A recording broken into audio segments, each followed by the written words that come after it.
The last high-level meeting of this kind happened in April 2019 when North Korea's leader, who very rarely ventures outside his country, took an armored train from Pyongyang to visit Putin in the eastern Russian city of Vladivostok. Experts say the reclusive Kim Jong-un will likely take the same route later this month. I think that it comes at the time when Russia is increasingly globally isolated. According to new U.S. intelligence, a sanction-strapped Moscow is seeking to buy artillery shells, anti-tank missiles and rockets from Pyongyang to replenish its stockpile diminished in its war against Ukraine. Russia is negotiating potential deals for significant quantities and multiple types of munitions from the DPRK to be used against Ukraine.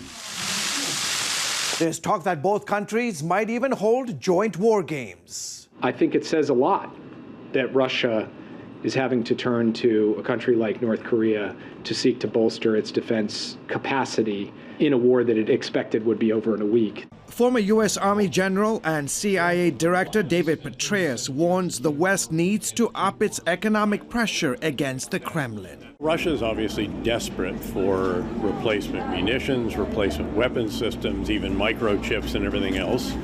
And as a general comment, we are and should even be doing more to make sure that the export controls and various sanctions that have been imposed are enforced.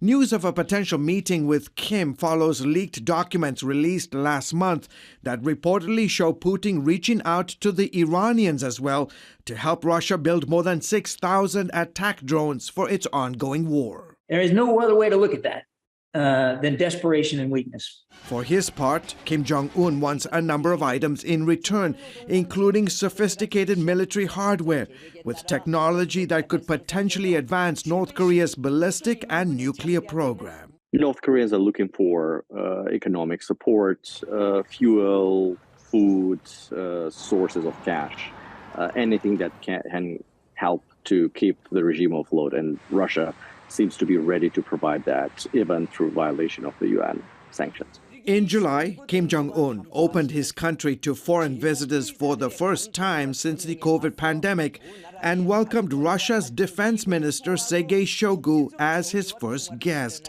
They attended an arms exhibition in Pyongyang, which included a prominent display of North Korea's latest Hwasong intercontinental ballistic missile. Our information further indicates that following Shoigu's visit, another group of Russian officials traveled to the DPRK for follow-up discussions about potential arms deals between the DPRK and Russia.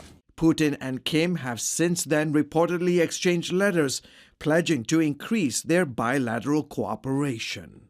George Thomas, CBN News.